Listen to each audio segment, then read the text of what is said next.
Before diving into this incredible story, consider subscribing to the channel and hitting the bell. Every story here has something to say, and you won't want to miss a single one. In the prosperous city of Hawthorne Springs, every street seemed to exude success. Driveways lined with century-old oaks led to stately villas, protected behind wrought iron gates.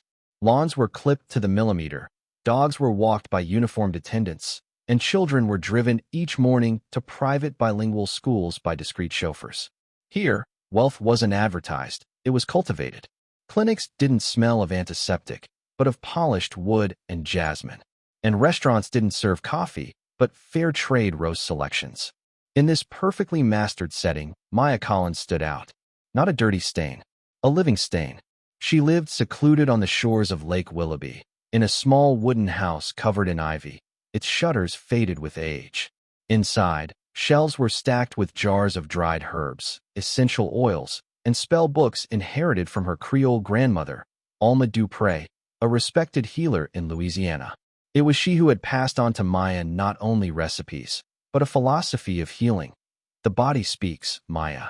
It whispers before it screams. Listen to it. The people of Hawthorne Springs didn't understand this woman with her long dresses, stone necklaces, and gentle, yet piercing gaze. Some called her the Lake Witch, others the Plant Lady. But no one dared approach her, except those who had nowhere else to go. Because in this city where the rich healed in the silence of VIP suites, the poor, the forgotten, the too different, found their way to Maya's cabin. An old woman suffering from arthritis, a young worker injured but without insurance, a teenage girl in crisis, a lonely old man consumed by sadness. They all left her house a little lighter, as if a weight had been lifted from them that medicine had failed to see. Maya didn't expect anything in return, just a smile, a thank you, sometimes an egg, a basket of vegetables, a note left on the doorstep. She wasn't looking for attention, recognition, or interviews in ethical magazines. She was looking for harmony between body, soul, and nature. One winter evening, as snow began to fall heavily on the rooftops, Maya was preparing a chamomile tea by the fire. Outside, the wind moaned through the trees. The air smelled of frost and damp wood. All was quiet, until there was a sudden crash at her door. 3 knocks, rapid, violent, almost desperate. Maya stood up immediately. When she opened the door, she was struck by the cold and the sight before her. A pale-faced woman, her wet hair plastered to her cheeks, holding a lifeless little boy in her arms, his eyes closed and his arms dangling. He has a fever. He's barely breathing, please. Maya, without a second's hesitation, helped him inside. The boy was placed on the old couch covered with hand-woven blankets. Maya placed her hand on his forehead. He was burning. The fever was extreme. His lips were chapped, his fingers ice-cold. A clammy sweat beaded on his brow. How long has he been like this? The woman, her eyes red and trembling, whispered in a broken voice. For 2 days? I've tried everything. They didn't want us to take him to the hospital. Why not? Because he's my employer's son. I'm his housekeeper. And he didn't want a scandal. He said it would pass, that it was just the flu. Maya froze. What's his name? Elliot. Elliot Whitmore. A thick silence fell over the room. Whitmore. Maya knew that name. Everyone knew it. Charles Whitmore, the richest man in Hawthorne Springs. A man who was said to be able to shut down a newspaper with a single phone call. And this was her son, this fragile little body before her, abandoned out of pride or fear of scandal. Maya's gaze fell gently on the child. Okay, let me do it. For 3 days, Maya stayed at the boy's bedside. She slept little. She listened to his breathing, his moans. She prepared willow bark decoctions to reduce the fever, elderberry infusions, lavender compresses that she changed by the light of the oil lamp. Sometimes, at night, she sang softly, lullabies learned from her grandmother, in an ancient, almost forgotten language. At times she was afraid, very afraid, but she didn't show it. She placed her hands on the child's chest and whispered, "Breathe, little one. The world needs you." On the morning of the 4th day, when the snow had stopped, Elliot finally opened his eyes. Slow, cloudy, but full of life. "Are you an angel?" he asked weakly. Maya smiled, her heart relieved as if a knot had finally been untied. "No, kiddo. Just a woman with a little faith." 2 weeks had passed since Elliot had left Maya's house. wrapped in a woolen scarf the healer had tied around his neck. Since then, she hadn't heard from him. Not a letter, not a word. She imagined he had returned to his gilded life, in that immense mansion the housekeeper had described as silent as an empty cathedral. That morning, the sky was a uniform gray. The wind gently caressed the bare branches of the maple trees around Lake Willoughby. Maya was preparing a ginger and turmeric infusion when she heard a heavy engine noise, nothing like the neighbor's old pickup trucks. She wiped her hands on her apron and walked over to the window. A black limousine with tinted windows, gleaming like obsidian, had just pulled up in front of her house. Two men in suits got out first, scanning the area as if securing an area. Then, a door slowly opened. A tall, saber-straight man emerged with almost military precision. He wore a long, perfectly tailored gray wool coat, a watch probably worth more than Maya's entire house, and an impassive expression. His gaze flicked briefly over the wooden facade, the hanging pots of lavender, the dried garlands of herbs, the boot prints in the earth. He wrinkled his nose slightly, as if he'd just stepped into a foreign world. Charles Whitmore, the man no one called by his first name. CEO of Whitmore Holdings, a sprawling entity that owned luxury hotels, investment banks, art galleries, and farmland. A man mayors feared, judges listened to, and the media stroked their wallets. Without knocking, he pushed the door open with a slow, almost ceremonial gesture. Maya didn't move. She watched him like you would a wild animal, with respect, but without fear. "You took care of my son," he said, in a deep, dry, well-trained voice. She didn't answer right away. She looked him up and down, noted his dusty Italian leather shoes, his tense brow, his stiff neck. "I took care of him, yes." He barely nodded, as if politeness bothered him. He then took out a black leather checkbook and a gold-plated pen, which he uncapped with a click glacial. "I appreciate it. State your price." Maya stood there for a moment. Then she smiled. A soft smile, but filled with fire. She approached slowly, her eyes fixed on those of the most powerful man in the city. "My price." She repeated the words as if they had a bitter taste in her mouth. "There is no price to pay for loving a child." Charles blinked. It was imperceptible, but Maya saw it. A blink too long. A pause in his breath. He slowly placed his pen back on the wooden table. "Everyone has a price," he whispered, like a rule engraved in him. "Perhaps in your world. But here, there is only the light of morning, the silence of night, and the heart of a little boy who needed to be listened to." A thick silence fell. Charles leaned against the wall. He seemed uncomfortable in the surroundings, the hanging plants, the stones arranged in a circle on the table, the melted candles, the smell of eucalyptus and dry wood. It was all too vivid for him. "Elliot," he finally said, his voice less assured. "He's never been so calm. He's sleeping. He's eating. He's talking. He's laughing." He paused. "He speaks of you as a light." Maya looked down.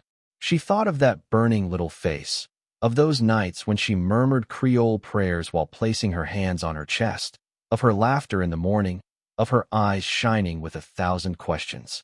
"I didn't perform miracles. I just gave him something he may never have had, a presence, a gentle voice, a warm hand." Charles looked at her like a lost man. Her shoulders seemed heavier than her coat. He sighed. For the first time, a sincere sigh. "Tired. I don't know what he found here." He looked up at her. "But I want to understand it." After that first visit to Maya's house, Charles Whitmore was no longer quite the same. Something had troubled him. A vague, unknown feeling, which he had at first tried to deny. But every evening, returning to his immense mansion with its deserted corridors, he saw Elliot's eyes illuminated by Maya's voice. He saw again that modest house filled with warmth, that place without marble or gilding where, nevertheless, life seemed to vibrate with sincerity. So he came back. At first, it was under the pretext of observing, of monitoring. He arrived in a suit, at a set time, phone to his ear, talking about mergers, figures, markets. But little by little, he stayed longer. He observed Maya, in silence, without always understanding what she was doing, but feeling something. One morning, he saw her sitting by the lake, holding the hand of an old woman suffering from arthritis. She said nothing. She simply placed arnica compresses on her knotted wrists, murmured a song in Creole, and offered this woman what the city had not given her in a long time.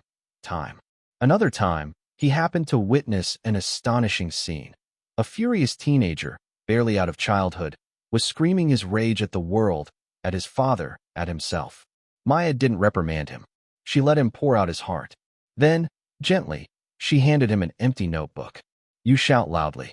Now write loudly." The boy, surprised, sat down and began to write. Charles stood frozen. He also saw Maya listening to a burned-out worker, his hands shaking, his voice breaking. The man collapsed in tears. Maya didn't judge him. She placed a hot herbal tea in his calloused hands and simply said to him, "You have carried this world on your back for too long. It is time to lay down the burden." Through these simple moments, Charles saw something he had never known in his glass towers. The presence, the sweetness, the naked truth, without costume, without agenda. Meanwhile, Elliot was blossoming. The little boy, once withdrawn, silent, with persistent dark circles under his eyes, now ran barefoot in the grass. He laughed heartily. He planted mint and chamomile seeds with Maya, learned to recognize birdsong, read the stars, and listen to the silence. He slept soundly, ate with gusto, and most importantly, he asked questions. Why does the moon change shape? Do trees talk to each other? What is a real dad? These words, sometimes innocent, sometimes heartbreaking, hit Charles hard. He discovered that his son was alive for the first time, and he owed it to a woman the town despised. But this discreet happiness did not remain secret for long. A paparazzi, stationed near the lake, snapped a blurry photo of the mighty Charles Whitmore sitting in a wooden hut, cutting bread with a woman wearing leather bracelets and braided hair. The image quickly made the rounds of the newsrooms. 2 days later, an article appeared in the Hawthorne Chronicle. CEO Charles Whitmore under the influence of a local shaman? The business leader, until now known for his rigor and rationality, is said to have entrusted his son's health and education to a woman without a medical degree, living on the fringes of society. Is the reputation of the Whitmore Holdings Group at risk? The article sent shockwaves. Investors called one after another. Image consultants demanded a communications plan.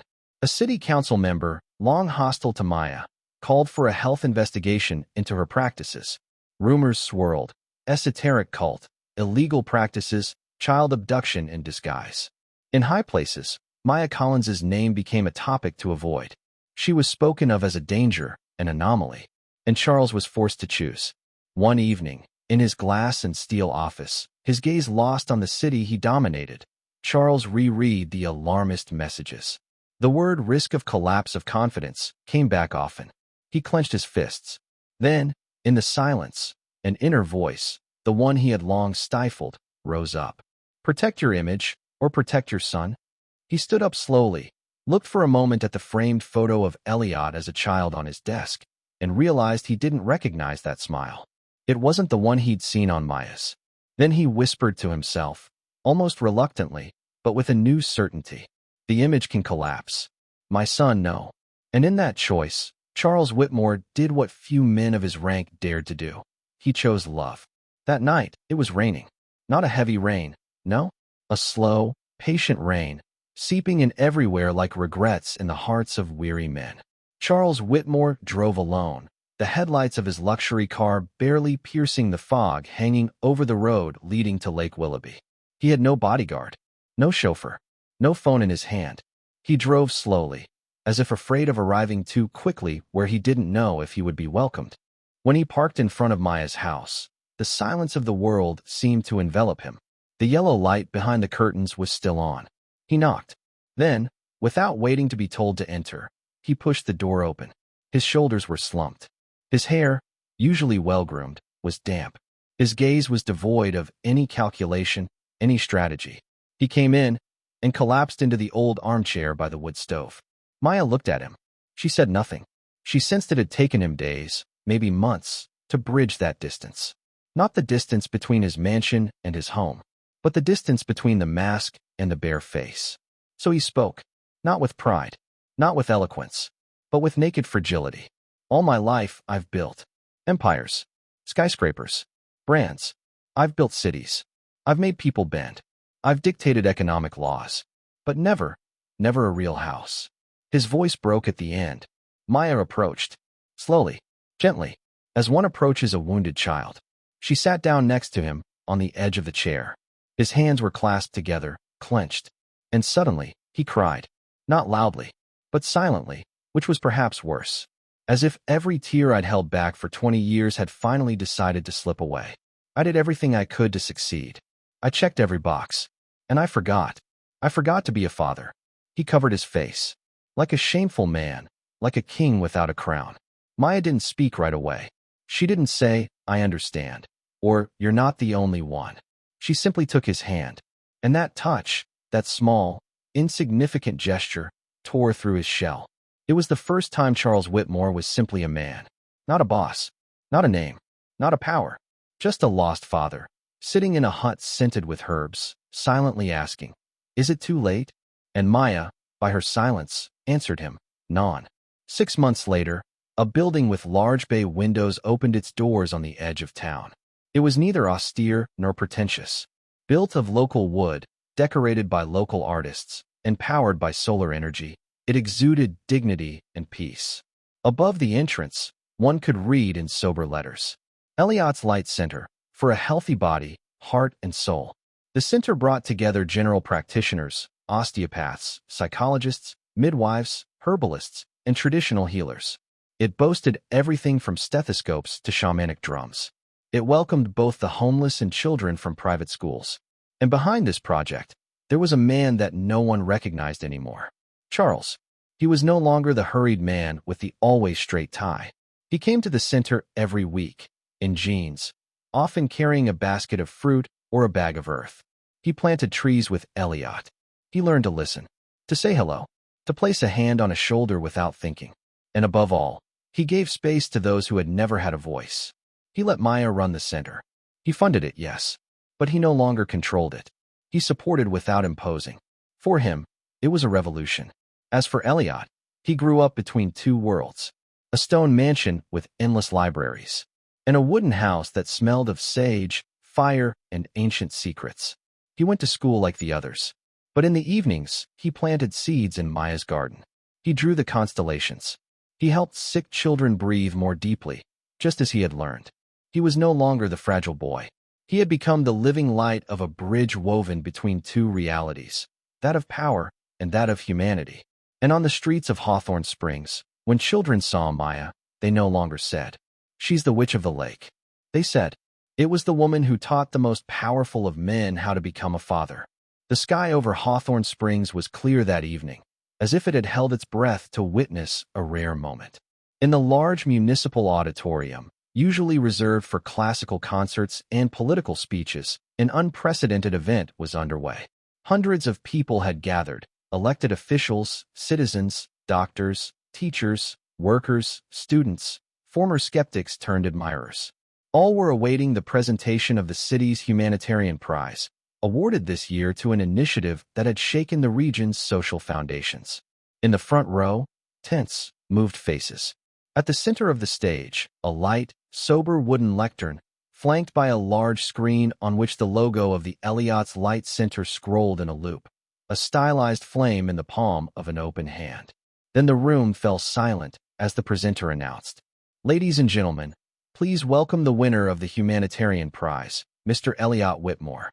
An 18-year-old man took the stage.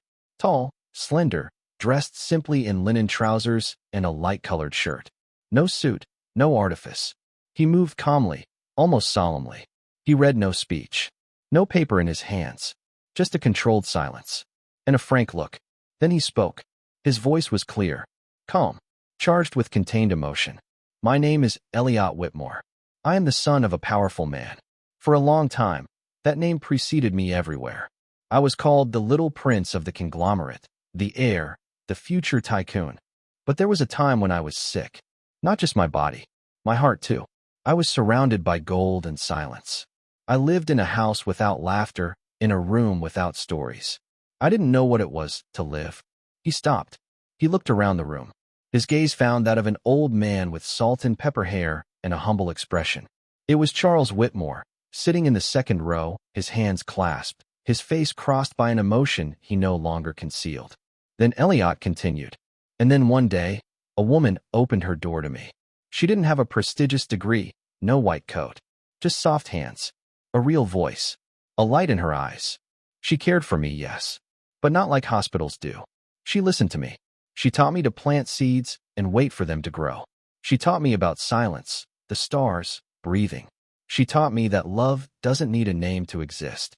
He cleared his throat, wavered for a moment, then regained his strength. This woman wanted nothing from me. Not my name, not my father's gratitude. She just wanted me to live, to become who I am today. A murmur of emotion ran through the room. Elliot turned slightly, stretched out his hand towards the crowd, and said with infinite gentleness, "This woman's name is Maya Collins. She's not a doctor, not rich, not famous, but she changed the destiny of a child, that of a father, and that of an entire city." At the back of the room, a gray-haired old woman, sitting discreetly in the shadows, slowly looked up. She hadn't gone on stage. She hadn't wanted a speech. She had even refused to be formally honored. But at that precise moment, when all eyes turned to her, she smiled. A silent, luminous smile. His eyes shone, not with pride, but with that rare peace felt by those who know they have sown the right thing. Children applauded. Former neighbors stood up. Even the politicians forgot their postures. Everyone stood up. And amidst the applause, a man with shoulders that had once been so heavy approached her. "Charles." He leaned down, kissed her gently on the cheek, and whispered, "Thank you for teaching me how to be a father." She didn't answer. She simply placed her hand on his. And in that gesture, there was everything. Because sometimes a revolution doesn't start in the streets. It starts in a cabin by a lake, with a cup of herbal tea, a feverish child, and a woman who expects nothing.